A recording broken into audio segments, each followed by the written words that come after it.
All right, ladies and gentlemen, welcome back to the That's Not Real Trek Watch Party podcast. My name is Scotty, also known as EBC. Directly below me, the beautiful Veronica, also known as Short and Sweet, Short and Street, and the Disney Princess of Cleveland area.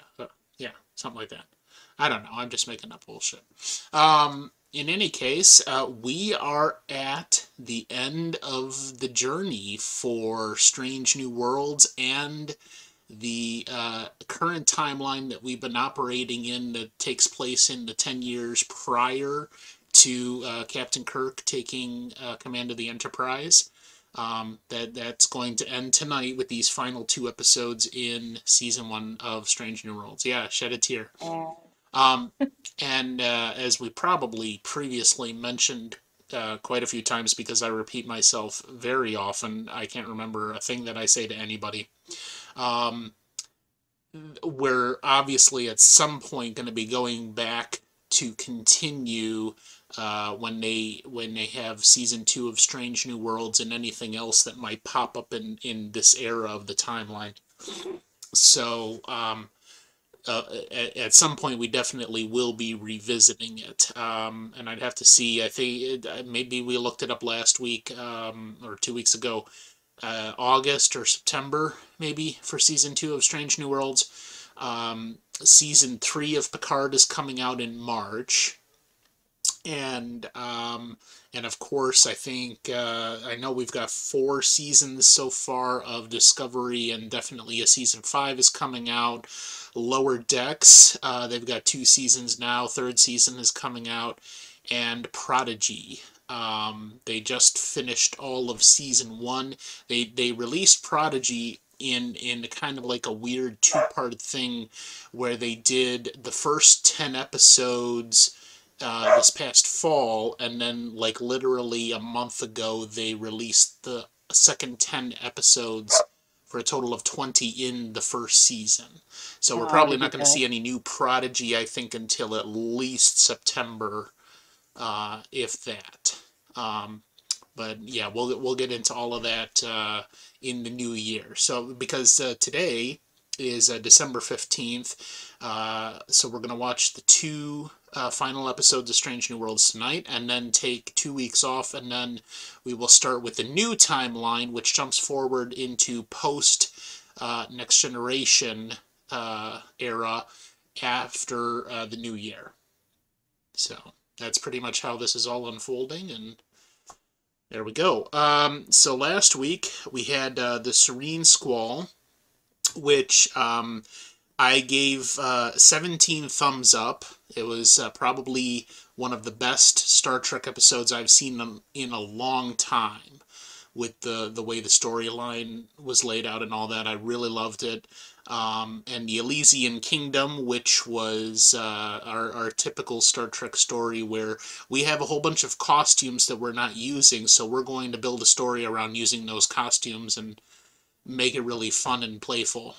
So, did you have any additional thoughts on those two episodes in the last 2 weeks? Just that they were really good. Really like where the series is going, and curious to see if they're gonna leave us with like a cliffhanger towards the end. If we're steadily building, and then we're gonna be left hanging for a while, or how they're gonna wrap Yeah. up the season.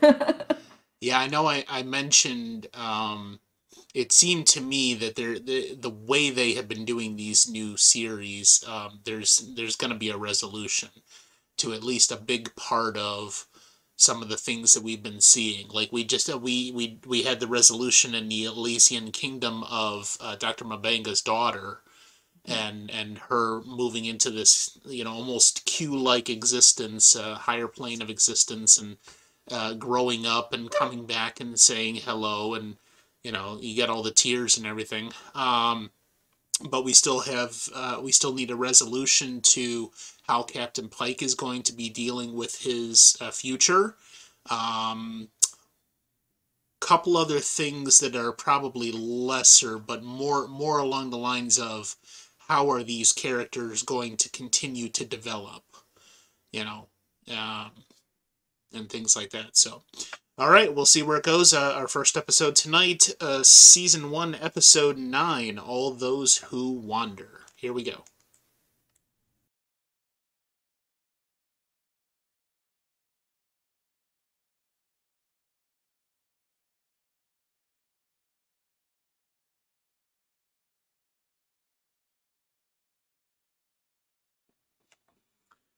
Wow, that was quite an episode, huh?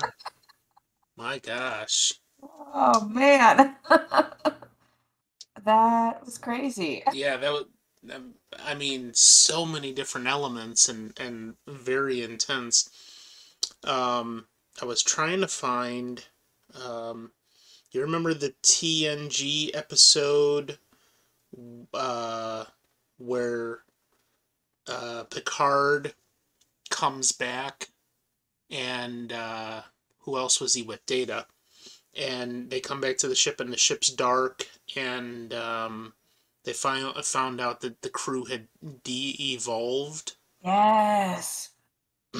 I'm trying to find the name of it right now. Genesis, I think.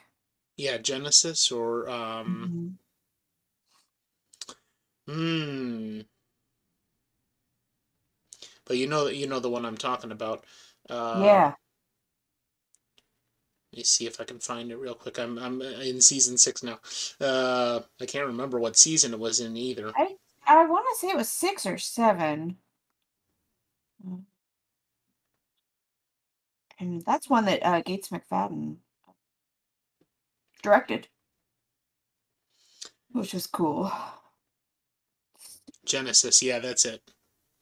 And the reason I was reminded of that episode first off was because I remember as a kid watching Next Generation as it came out, you know, in the late '90s, early '90s, and I remember that like that became a thing, especially in like seasons 6, and 7, because my dad was such a big original series fan, and like this was a thing that we shared. He showed me his passion for Star Trek based off of the original series, and now they had this new series that was coming out, and I was a teenager, and it was, you know, this thing that me and my father shared.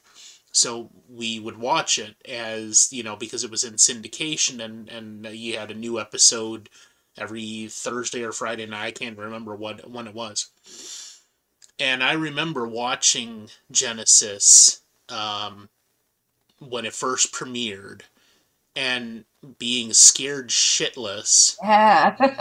at the wharf scene where, you Yes. know, he had been turned into this primordial Klingon monster and was stalking Picard with the Uh-huh. noises and the scraping, you know, and at one point you even get to see a really good look at Worf and what they changed him into, and he had these long ass arms with claws and talons. It was a scary scene. Yeah. And up until tonight, that was probably the scariest episode of Star Trek that I'd ever seen. Yeah. But this takes the cake Yeah, this was because, definitely. like, after that, you know, because I was, you know, we were getting all those same notes and feelings in say, the first, as soon as they got down and inside this Constitution class ship. And all of the fog and the noises and the darkness and all this other stuff, it was giving me that feeling. Then all of a sudden we start seeing the blood and the body parts and shit like that, and I'm going and you know, then they pop out of the dude's body and I'm like, okay, this is full on Alien now, Yeah. complete with all of the same feelings that you felt when you watched 1979 Alien for the first time. And even then, you know, like it was almost like an Easter egg they put in the the vision of the Gorn creature seeing the person he was pursuing that reminded me of Predator. Yeah. You know, um, but yeah, this. I mean, this is probably the epitome of what Star Trek horror would be. for sure. and I think they pulled it off beautifully. How did it strike you? Oh yeah, I mean it was great. And the crazy part is they had so much character work built Hmm. in too. Like you get these scenes with like Hemmer and Uhura and Yeah. all of these like character scenes while this horror movie is basically Yeah. unfolding. Yeah, It's really, really well done. we always have time to talk about our feelings, but I mean, even then, it was, when the action had to occur, they did pretty much set that aside and said, okay, now we're in survival mode. Yeah. We really don't have time to talk about our feelings, and so we're gonna get, and even then, they kind of like still had this thing between. It almost seemed like Uhura probably took Hemmer's death the hardest Mhm. because even maybe unbeknownst to her, she's developing an affection for him and his style, for his personality and his way of presenting himself, which, Hemmer in his own right was a very quiet, methodical, brilliant person that you can't help but fall in love with his character. Um, Even the snark. At sometimes he'd really rev up that snark, and you're like, yeah, fucking right, Hammer. You know. Um. So yeah. I think she probably took his death the hardest. And yeah, we had that moment with Spock where he's starting to grapple with his feelings. Um. And the continuing saga almost of the relationship with him and Chapel. But yeah, I don't know. The character development was really interesting. Especially, I like that part at the end where Uhura's on the bridge by herself there, and clearly she's still contemplating the pros and the cons. And this entire adventure has put a whole new spin on her career in Starfleet and what she wants to do with her future that she never expected. Um, so yeah, all of that was really great. Um, and then Hemmer's death. I mean, we've talked previously about how in this era that was kind of started by The Walking Dead, where you you will have regular cast members starting to die, and maybe that wasn't as big of a thing in this, but that it was almost like a cliche with The Walking Dead. After a while, you always had one major character dying per season at least. Yeah. Well, and Yeah. I think they try to throw you off too because they have Cadet Chia dies and then Lieutenant Duke dies. So it's like, all right, you've got two Right. characters that you just newly introduced as a plot device to die, and Hmm. then you're not expecting a third major character. Do you recall in the episode? I didn't get a good look, or I wasn't paying well enough attention. I probably should have, given what Star Trek is. Did you notice the shirt colors of Chia and Duke? I didn't, but then I saw that Hemmer had the red on at the end, and I was like, Right. damn it! Right. And clearly, like, he had his jacket open and you can see the red shirt, Yeah. and it's like, I was yeah. like, oh my god, how smart. Oh boy. Um but I mean, yeah, you would expect something like that, even as a basic plot device. Yeah, we're introduced to Chia and she's gonna die. We're introduced to Duke and he just got a promotion. He's definitely gonna die. Um, and I thought Samuel Kirk was gonna die because we Yeah. know nothing about him and his history or his relationship with James, which I believe they did establish he's his uncle. Okay. So he's his father's brother and Hmm. George's brother, Hmm. and we've not heard anything. So I thought maybe this would be the perfect opportunity for them to kill him off, and that ends his entire role in that, and that would also kind of explain why we'd never heard of him because he died 5 years before Kirk even came on the scene. Yeah. Um, Well, it seems like they're setting up like conflict between Spock and him for whatever reason. Yes. I don't know if I missed it or if I just Yeah. So or if I just don't know what's going no, on yet. no, I didn't. I don't think you missed anything because I don't recall any other thing happening aside from maybe Samuel Kirk not necessarily being as good of a Starfleet officer. Because unless I'm mistaken, it seemed there was one episode where he was kind of losing his shit, and Mhm. this would be the second time that happened, if I'm recalling it correctly, and that was the second thing that I was reminded of in this particular episode. A callback to another Star Trek thing was when Samuel Kirk confronted Spock. It almost immediately reminded me of in J.J. Abrams' Star Trek 2009, the confrontation between Kirk and Spock on the bridge, where Kirk is trying to get Spock angry and elicit an emotional response from him, and he gets him to punch him in the face and lose his cool. Um, and that almost that exact exchange where he's actually insulting Spock and saying he's a, I can't remember the exact wording, but he was a machine or a robot or something like that. That's almost the kind of exact same wording and exchange that they had in Star Trek 2009. Um, and I think that kind of like was the premise, the foundation, and then the build up to that end scene with Spock punching the wall. That could have just as easily been Samuel Kirk's face if Kirk was being obnoxious at that moment. Yeah. Yeah. So we'll see. You're right. And now that Sam Kirk has not been killed off in this episode, and as long as he's not killed off next episode, I could definitely see that they're going to start building this sort of narrative into the further storyline into season two, maybe this conflict between Sam Kirk and Spock. Mhm. So yeah, very interesting. Yeah, definitely. All right, so now we have to address Hemmer's death. Um, so what?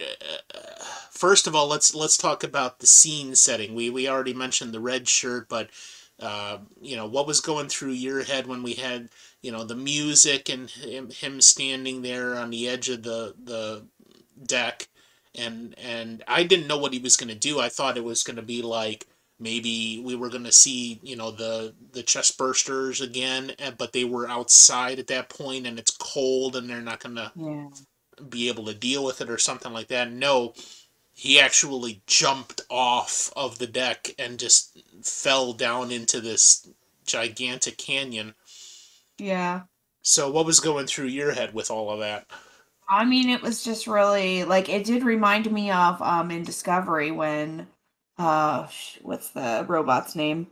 When she like sacrificed Oh, herself Arian. for yeah, like I was like, "Oh gosh, yeah, they did this in Discovery when she sacrificed herself for the crew and for the greater good." And it's like nice that they did the red shirt and he said, "Oh, this is just like Andoria." Like he was the one that was happy to be on that planet. So there was like that little moment of like, he's choosing to do this and you know, it was just yeah, just really cool. They did a good job. Yeah. Um, so just a quick note about that, and we would as I had mentioned previously about the Eonar and their relation to Andorians. Um, we would find out, and I'll explain just very briefly about that in Enterprise about the Andorian homeworld, which is a very cold world, and I think that was purposefully done to play a not a conflict, although it eventually became a conflict, but the differences and the opposition almost between Vulcan, which is a very hot planet, and Andoria, which is a very cold planet, and then those two races for a long time were warring, and the Enar that Hemmer's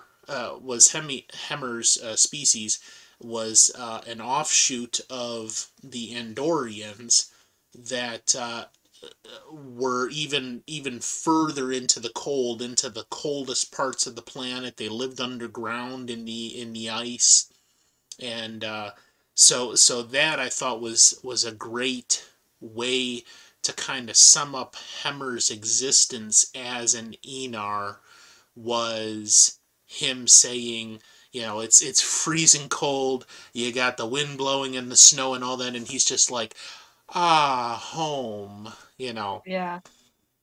Um, so that I thought was a great way to sum it up, and the music was absolutely fantastic in that moment. That real kind of like epic cinematic, heartwarming type deal, that really facilitated this moment of him choosing to sacrifice himself, and it was very, very beautifully done. Yeah. Um, so yeah, the uh, that being the climax, essentially, that in the fight for the Gore, not only did we lose our no name that would have been red shirts in the original series, we lost an actual red shirt, which was Hemmer, and yeah, it's very sad moving forward. But again, Uhura, I think, she's taking this the hardest, and we know that she's going to remain in Starfleet. It seems like this was the turning point in that decision. Otherwise, she was very wishy-washy.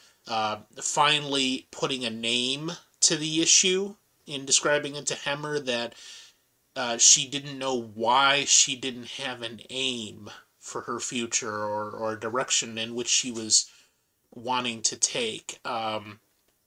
And she had mentioned that part of that was because of the death of her own parents, who we didn't really get a lot of details on that, but that was the reason why she joined Starfleet, and it kind of came, through interpretation of what they were saying, that she did that because she was kind of running from the situation. So she's in Starfleet with her brilliant linguistic skills because she was running from that whole situation, and this was the best kind of thing, almost like, someone in our modern day might join the military to leave a bad family situation or something like Yeah. that. um, and yet now with this, her affection for Hemmer, and being faced with the death of a loved one again, it seems like then she's going to take that and mold that into, yes, I want to my direction is now remaining in Starfleet, Yeah. and becoming more than I am here, and being a part of this crew, and Hmm.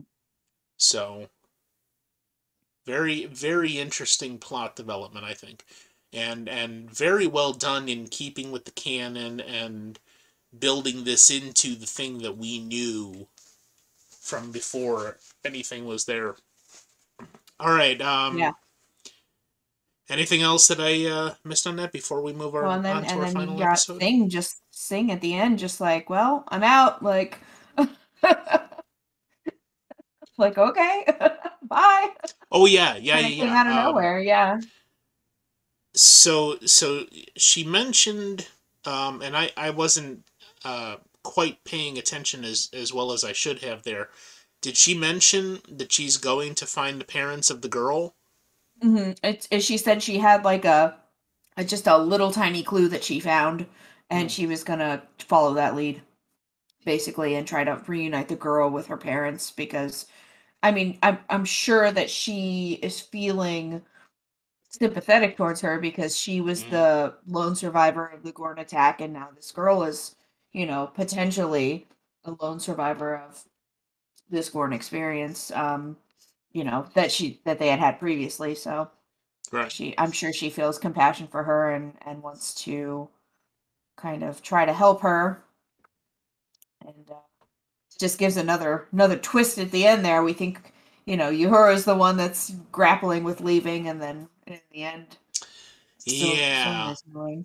But she, obviously that leaves it wide open, and I think it's a positive direction towards her coming back. Like, we're not going to lose Lon out wherever she's going to go. Um, Hmm. but I've got a sneaking suspicion, if she didn't mention anything to it directly or even indirectly, I've got a sneaking suspicion that part of the reason she wants to leave right now is because she wants to exact some kind of revenge on the Gorn. Maybe, trying to find their home world and do something, not necessarily genocide, but maybe the prelude to a type of diplomacy, or just straight out revenge. Let's go find some Gorn and kill them. Yeah. Um, and at least the way they were presented here, obviously, much upgraded from when we first saw them in the original series. Um, they seem extremely animalistic. Like, there's an intelligence there, and this was part of what Lon was talking about, was in the previous episode, was that they're kind of sadistic, and that they take no prisoners. They would basically, do whatever they can to further their species breeding, as we saw the method in this episode, and mayhem and destruction.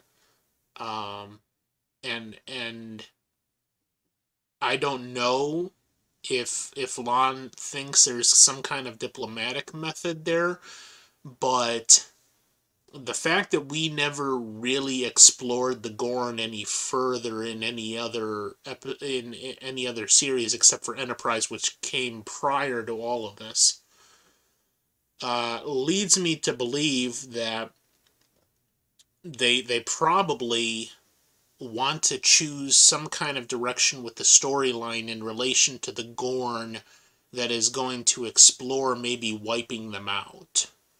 Or, Yeah, because there was just the one on the planet, and right, that's all we know of it. right. Um, so it's hard to say, but I just have a sneaking suspicion that there's going to be something else there, given Lon's history with the Gorn.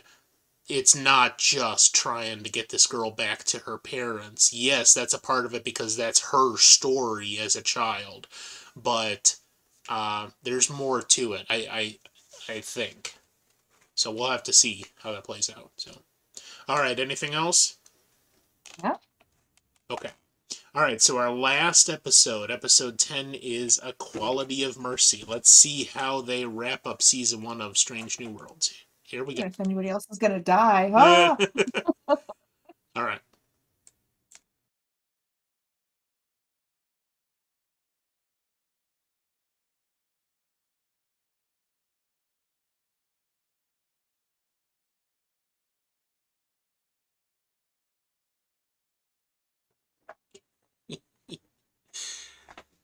Yeah, it's gonna be okay. I promise you. What are they doing? Um, Drama, lots and lots of drama. Yeah. Um, Speechless almost. All I right, did so not like this episode at all. no. All right, so let's sort some things out here first.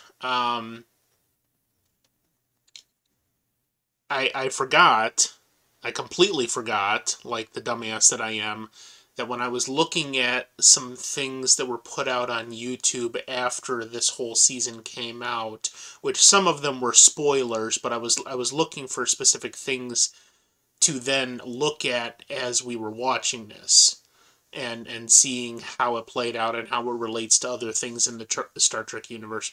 I completely forgot the description of what this episode was. And so first and foremost, what they were trying to do here. Did you ever see the original series episode Balance of Terror? Yeah, I've seen it once, Yeah, um, but that's pretty much just right. that one So, time. like Space Seed, where we were first introduced to Khan, it's kind of one of the original series episodes that gained a lot of notoriety for the subject matter and the characters introduced, and they were basically saying, okay, so we're facing off with the Romulans. Nobody's ever seen them. Nobody's even seen their ships, but we do have an established neutral zone, and we've got our outpost. And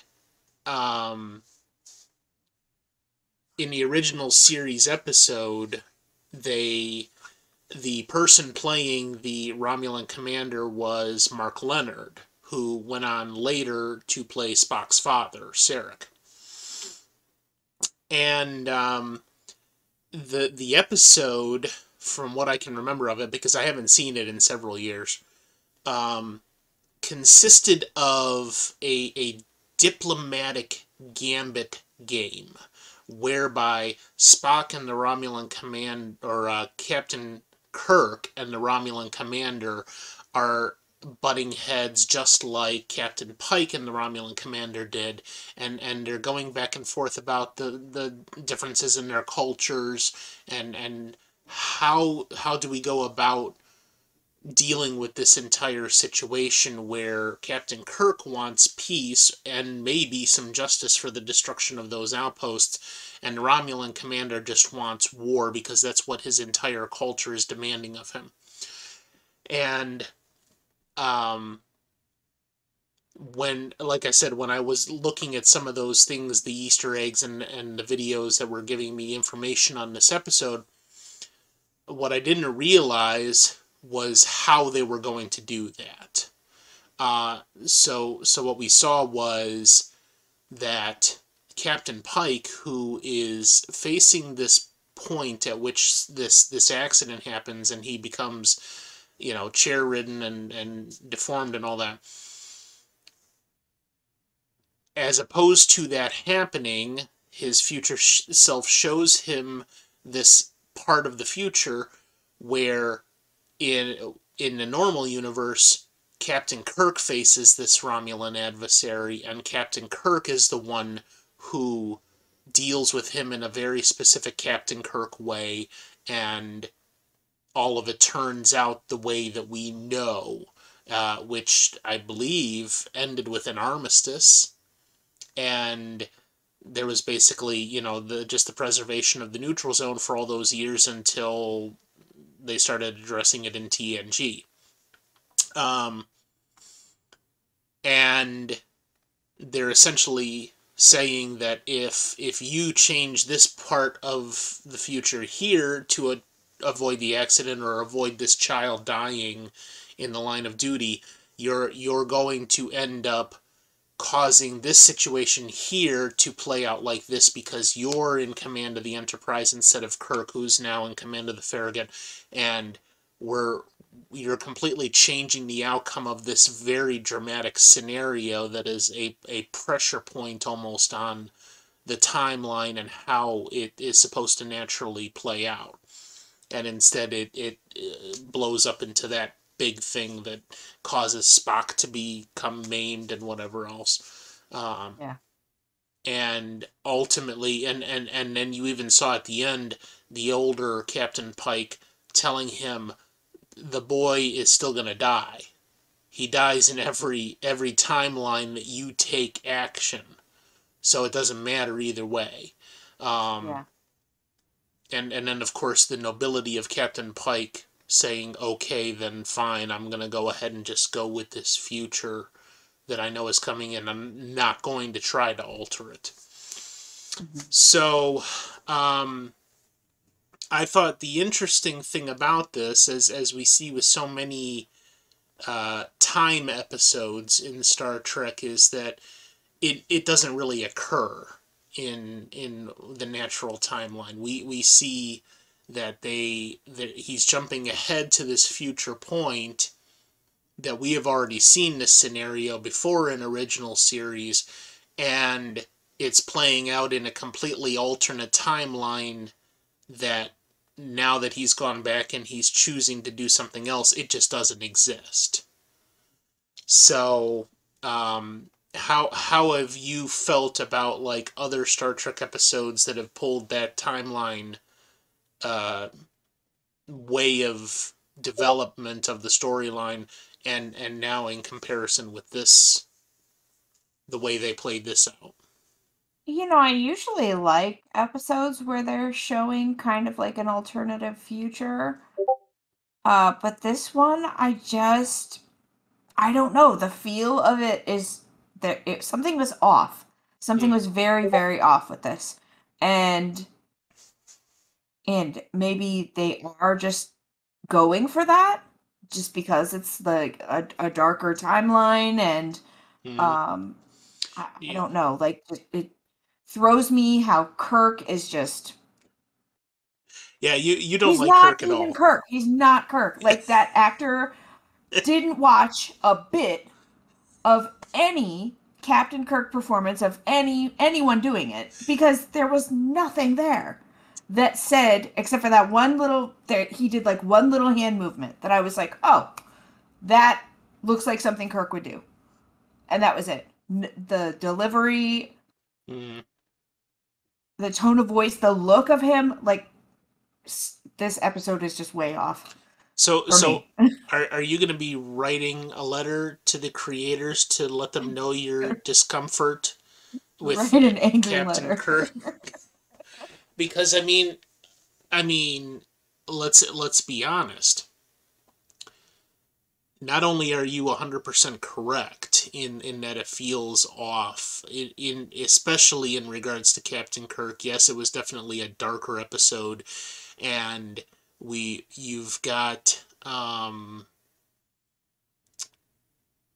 you've got a lot of the characters maybe acting in a manner that they wouldn't normally act in, like Erica sassing Captain Yeah. at the one point, and him snapping back at her. Um, but like first of all, I was thinking of Time's Arrow from TNG. Um, the way they approached that in that two-parter episode of altering the timeline, and they ended up altering it, but for the way that it should be. Um, and likewise, I was also reminded of how at the end of Discovery season 2, we got this glimpse of Spock losing the beard, and now not only is he clean shaven, but he really, really does resemble, in a lot of ways, including the mannerisms, the Spock from season 1 of the original series. He had the look, he had the mannerisms down, even the eyebrow raised to a certain degree. It's not perfect, but you know, he looked the part. Yeah. Um, and you're absolutely right. Whoever this actor is that they hired to play Captain Kirk didn't fit that. I mean, I'd say he's got a little bit of the features, a little bit of like this the stance, the walk.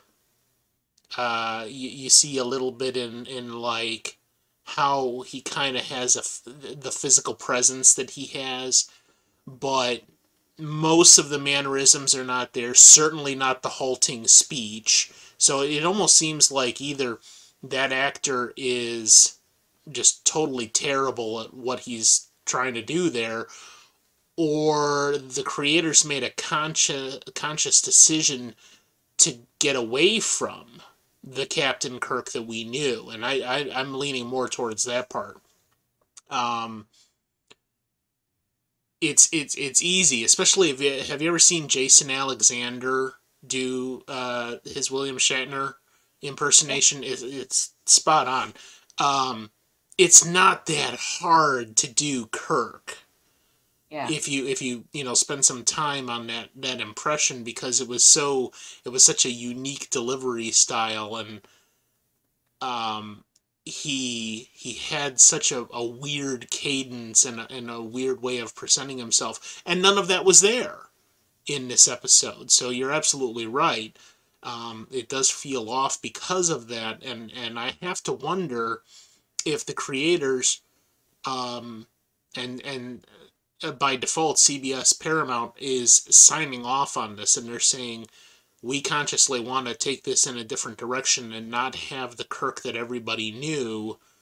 That's probably the first time that I've seen in all of this that they're really going against fan service.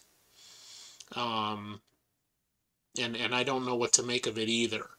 So clearly it seems that they're going in the direction from the inclusion of Uhura at the beginning. We saw Spock even at the end of Discovery there, and his tie-ins with Burnham. Um, Scotty, Scotty's brief appearance or not appearance, but we at the very least they got that voice down, That and was like the best part of the episode. yeah. Um, and also, did you notice there was several times in the original series where we would see Scotty in that vertical Jeffries tube working on some shit, and here it was Spock working on it and Scotty in the intercom. Yeah. Um, so yeah, those sorts of things and leading up to, I mean, even the part of Samuel Kirk, who was like, he was almost like a teaser. Oh, the Kirk name is here. Are they really bringing in Captain Kirk? No, it's the fucking relative Samuel that we've never heard of. Uh, I think they should have cast that guy as James Kirk.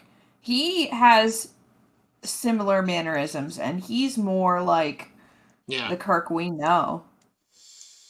yeah. It's odd. That's all. I can't place it any more than that. But you're 100% right. It was almost like a downer to have this Captain Kirk placed in this series, that, so you would think, to do fan service, and I figured he was going to come along at some point anyway, with how closely related these timelines are. Pike's first 5 year mission of the Enterprise, and then Kirk taking it on the second year. They were going to meet at some point, and um, and eventually hand over the reins. Even if we suppose that Strange New Worlds goes for, say, 5 seasons, and that represents the 5 years, or however much time we have left in the first 5 year mission. Uh, at some point, handing over the reins to Kirk, and then maybe that ends the story of Strange New Worlds, or they go on to do something different. But none of the fan service that you would have expected with the appearance of Kirk was there. Uh, No. the stuff that made him what we all would recognize. Hmm. So yeah, you're absolutely right, and it definitely did put a damper on this final episode. Um, Aside from that, however, I thought it was a really interesting look at the psychology behind Captain Pike, because we've gotten quite a few glimpses before, especially in the first episode where he's riding in the winter uh, wonderland, for lack of a better term, riding the horse, and then his discussion with number one about this thing that's coming up and why he took the leave to deal with that emotionally. Um, and in this episode, we got much more of a glimpse into who he is as a person and how he deals with things. Um, so I thought that was pretty decent, and relatively a good wrap up to the season, for them to now confront this thing that Pike has to deal with mentally and emotionally, and the decisions and choices he has to make, and what he then ultimately chooses when faced with that. But he had to be shown what the consequences of those actions were. He's maybe got his limited viewpoint as to what the consequences are, and he had to be shown, no, there's much bigger things at play here that you never even considered, and once he sees that, then he makes the right choice. But it's hard to say. Yeah. So, and then we have at the end the arrest of number one, Una Chin Riley, because of something that was discussed in a previous episode, the fact that she is an Elysian, and she is genetically modified, and that is illegal in the Federation. So how do you think that's going to play out at this point? What is that going to lead to? Well, I think, I mean, he said it's not over towards the end, and Right. I think that's gonna be kind of his primary goal is to um, get her back, change the regulations so that she's not gonna be imprisoned for 7 years like, was going on in the alternate timeline. So I see that that's probably gonna be like a main storyline throughout the next season that they're gonna work through.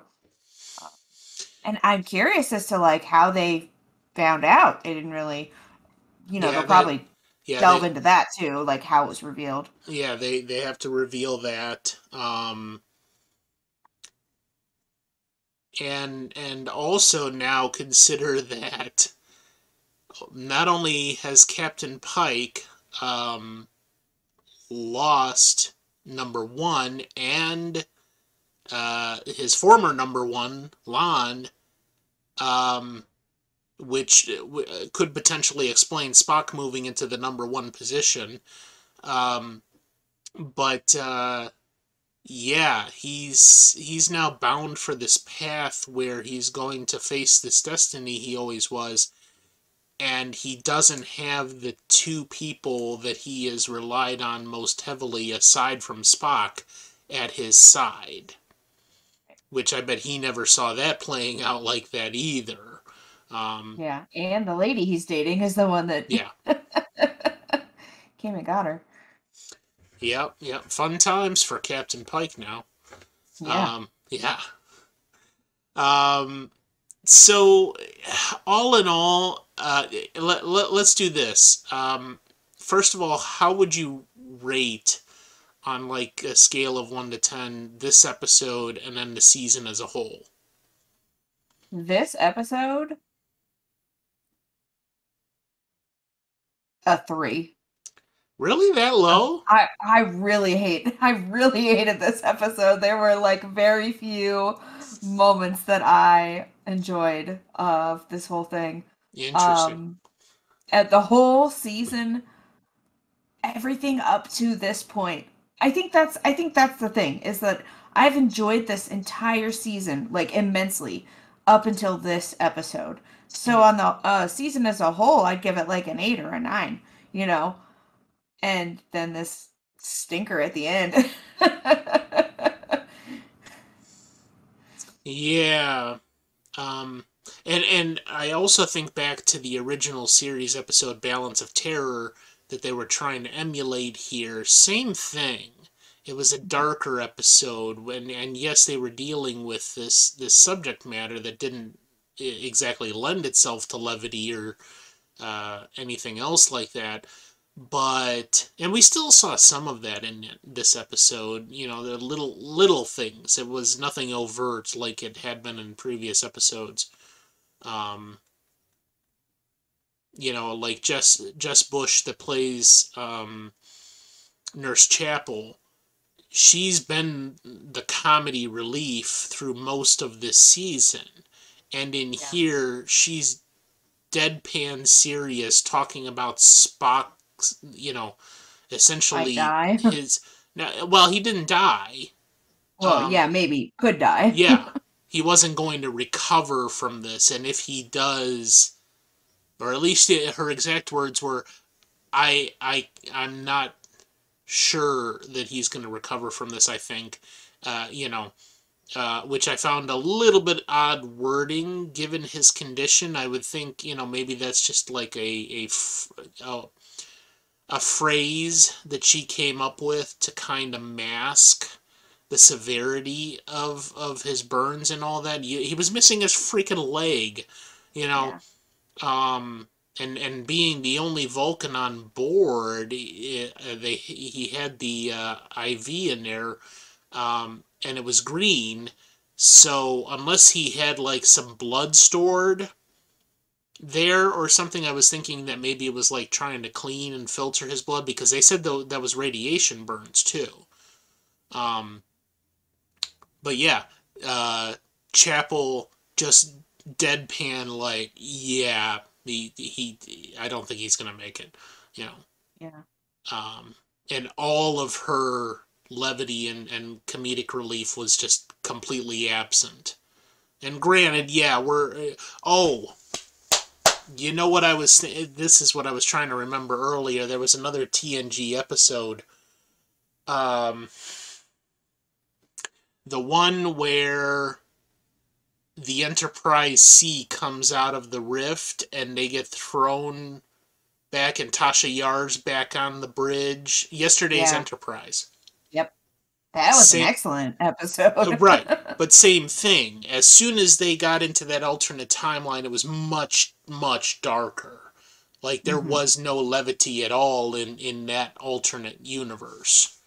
Yeah. Um, so it kind of reminds me of that same thing, and Picard had to come up with this thing and trust Guinan's intuition just to return things back to the way it was supposed to be, which, I mean, honestly, now that I think about it, it's a very similar scenario.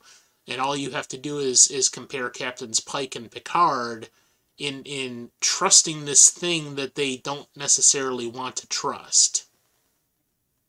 Um, and maybe make a sacrifice that they're not really willing to make until they're maybe shown that you have to do this in order for things to be right, and people Yeah. will die, you know.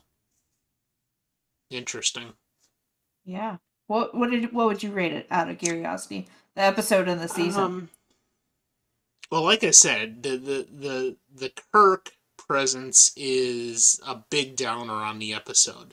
I like kind of the way the story played out. I like the fact that they tried to present it in this manner of, you know, playing out the Balance of Terror story, but with Captain Pike in command instead. I would probably give it a 5. And then the series overall, definitely a 9. There's not many ways that this series could have been better, in my opinion. Better Um, finale. yeah. The Well, maybe they'll make up for it in season 2. You never Okay. know. It's like the only one that I can recall that was worse, like season finale wise in Star Trek, would be season 2 of TNG where they did the Riker clip show. He's like in the coma and they just Oh, piece together like parts of different episodes and they just have this clip show for the season finale. yeah. I don't know. I don't know. Yeah, but that in and of itself is a disappointment, though. That this is kind of the route that they decided to take. I can't imagine that they greenlit that Kirk without knowing what it was going to do to the image. You know, even what's his face, Chris Pine, Yeah. in the 3 movies did 10 times of a better rendition of Kirk than this guy. Right. Though, and I was like watching to see like, okay, like where can I see William Shatner mirrored in this guy, and then I was like, well, maybe I should look for Chris Pine mirrored in this guy, and there's nothing. Yeah, even the and now I got to imagine, you know, Kirk was the youngest captain in Starfleet history. So he moved up through the, if I remember my Trek history correctly, he was on the Farragut. He was a lieutenant on the Farragut, and that's where he met Gary. What's his face? That in the first episode where No Man Has Gone Before, um, and um, some of the books that I've read to kind of fill in the details. He was a lieutenant on the Farragut, and the captain of the Farragut gets killed on Draco 4 or something like that. I can't remember. And he moves into the captain's spot, kind of like as a field commission from Starfleet. So they saw that and they're like, okay, he's the best man for the job right now, so let's just give it to him. And he kind of swiftly moved up the ranks, mostly because even though he didn't necessarily like go through an official command training program or anything like that, he had all of the gusto and all of the command presence that a captain needs to exude right from the beginning of his entire career. And some of that was shown like when he was supposedly at the academy in Star Trek 2009. His command presence was there even as a cadet, and that's why he became a captain so quickly. And so you think about that in the context of, in this episode, we've already seen this point in the timeline in Balance of Terror, which takes place, I think, in the first season, and so it's not Kirk's first rodeo. He's been captain for a minute of the Enterprise, and in this scenario, this alternate universe, he's still captain of the Farragut because Pike is still captain of the Enterprise and didn't have his accident.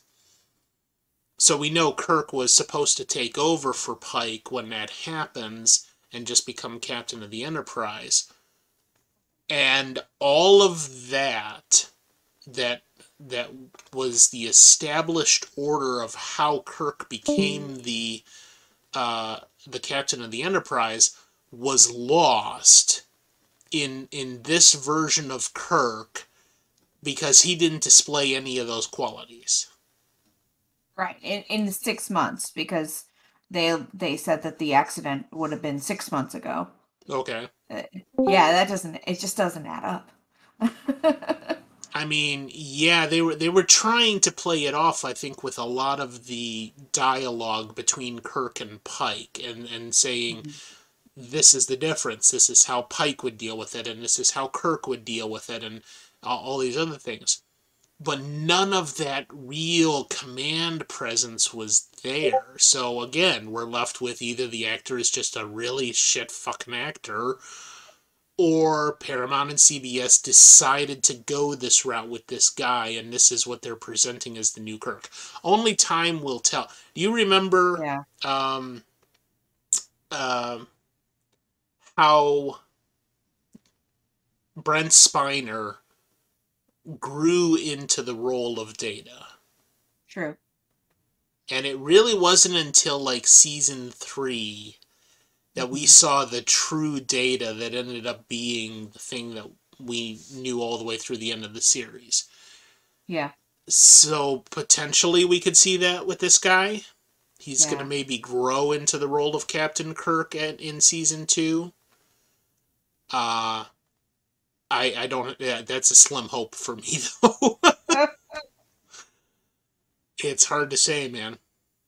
But yeah, yeah, Maybe we'll get a recast, because he's not yeah, taking this yeah. he's not taking this timeline, so maybe they'll recast him. Let's hope. Yeah. So let me see here. Let me see if we can find this guy's name because I didn't recognize him. Oh yeah, I haven't seen him in anything that I recognize.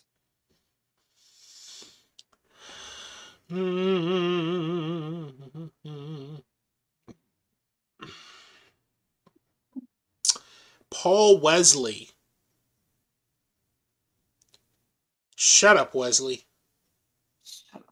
That's why they hired him. The Vampire Um, Diaries. yeah. Looks like a couple of movies. Bunch of nothing. I Yeah. I'm looking at this guy's. Yeah, I Vampire Diaries. I never even heard of that, and that seems to It's be like like a his next thing. teenage drama vampire Yeah, show. it was in Yeah. 24. Yeah. For like a year. Yeah. So Couple yeah, episodes of CSI. but then again, I mean, even before Discovery, I had never heard of Anson Mount. Have we I really? heard the name. Yeah, have we really ever heard of most of these people? You wouldn't even know Sasha, whatever her face is, as Burnham if she wasn't in The Without The Walking Walking Dead. Dead, yeah. Hmm. Um, you know, Ethan Peck. I didn't know who Ethan Peck was before this. Hmm. Um, and yeah, we've got Rebecca Romijn, who was formerly Rebecca, or Romaine. The lettuce lady Yeah, apparently. she's like the lettuce. Romaine.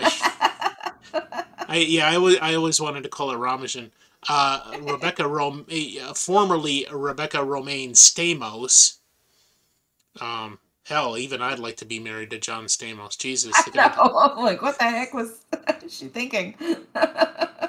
And I knew her years Mhm. ago, not only for being married to John Stamos, but also being Mystique in the X-Men movies. X-Men, yeah. Um, but aside from that, a bunch of no names. So, Yeah. maybe that's was their thinking. Hey, we'll just get another no name and put him in the role and let him do his best, and he flopped. Um, Yeah. or as we said, this was a conscious decision. In which case, shame on you, fucking CBS and Paramount. Fuck you. um, yeah. As much of as they've done fan service in the past, this was a big disappointment. Like it just wasn't there, even remotely. He could have done a much better job at even just taking the mannerisms and the cadence and making it his own, like Ethan Peck has with Spock. You know, um, but I don't know. We'll have to see. Only season 2 will tell Yeah. whenever it comes out, and we're not actually going to be seeing that until probably 2024 at this point because of all the other stuff we have to go through. So, anything else on this episode that struck your mind before we wrap up here that I'm missing? No, I don't think so. Okay, I miss Hemmer already. Yeah, Jesus, me too. Me too. And Lon, and just it doesn't feel right because we had this great ensemble, and now piece by piece they're just it, kind it's of been it's been falling destroyed. apart. So obviously we're not going to get Hemmer back, Right. but maybe that's the cliffhanger. Hmm. Is that this kind of leaves you wanting more because it was not as great as you would hope it would be, and it's kind of like leading you into season 2 to say you need to fix this shit. Okay, Yeah. let's not have this unresolved bad Kirk bullshit. Let's have get back to the first 9 episodes that were so wonderful, and now all of Yeah. a sudden you've got this whole different tone, and it feels like the family is falling apart. And yeah, there was a resolution to Pike's dilemma, but at what cost? And why the hell isn't Kirk fulfilling what we would expect of him? You know, it feels unresolved. So maybe not like an epic cliffhanger, but it's the type of cliffhanger that you're like, no, no, we need to come back in season 2 and Yeah. fix all this shit. Yeah. You You can't know, end it like that. yeah. So we'll see. We'll see what they do. It is scheduled, and like I said, we'll probably expect it like September. Feels about right for the way Mhm. they've been doing this. Okay. Um, or maybe even later. Maybe not until because this came out what 2 months ago. Yeah, so October. Really? Is that it? Yeah. Well, I could be losing time because I was abducted by aliens or something. It's um July. Oh no. So the season finale was July. Yeah. yeah, no, this started in fucking May. I'm definitely losing time here. Um yeah, okay. So maybe we can expect season 2 as early as May or June of this coming year, Probably which somewhere around by there. then will be ass deep into Picard. Yeah. So, all right. So that wraps it up, and as I stated, that also wraps up this time era. Which let me see if I have this handy here, my handy dandy notes. So that whole era that we did with seasons 1 and 2 of Discovery and season 1 of Strange New Worlds and the relevant shorts was between 2256 and 2264. And when I say 2264, I really mean probably a couple of years before that without looking up the nitty gritty details. Because 2265 is when Captain Kirk takes command of the Enterprise. So this whole 8 year period, starting with the Klingon War in 2256, is now starting to wrap up. And of course, when we revisit Strange New World season 2, we'll go back to it. But there's nothing more at this time that's in this era. All of that taking place in 2256 to 2264. So now then we will be shifting to post TNG, which has not been explored until Picard came out, except for the 2009 J.J. Abrams movie where they established that post Picard or post TNG, we had the couple of movies, and when I say hasn't been explored, I mean in a series aspect. We had the three movies, Generations, and First Contact, and Insurrection. Insurrection. Yeah. And those all took place post season 7 of TNG. Hmm. Then you had Nemesis, which came out in 2002, and Nemesis takes place in 2379.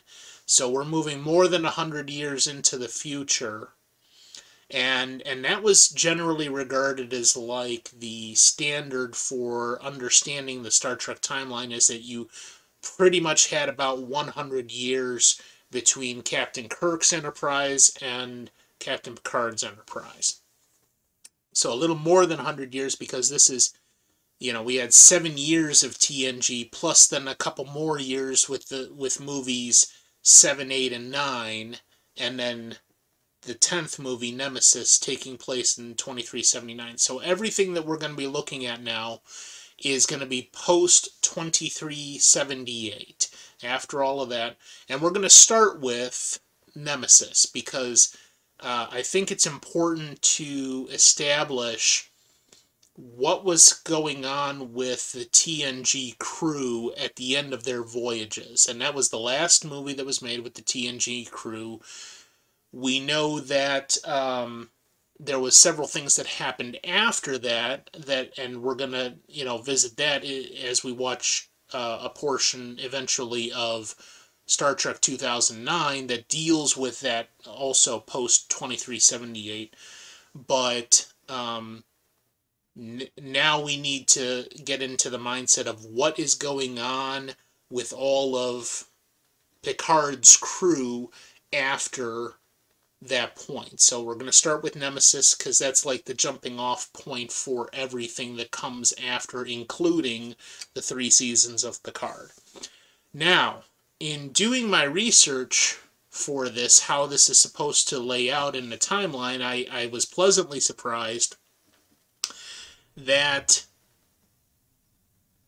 after they came out with the Picard series, they came out with Lower Decks and Prodigy, but they chose to put both of those series entirely before Picard starts chronologically.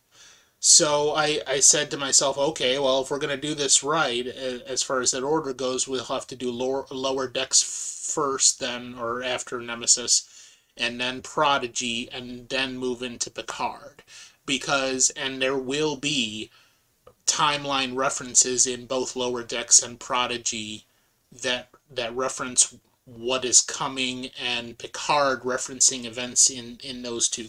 Even though Lower Decks is a comedy, an animated comedy for lack of a better term, and Prodigy is kind of like children's anime, you know.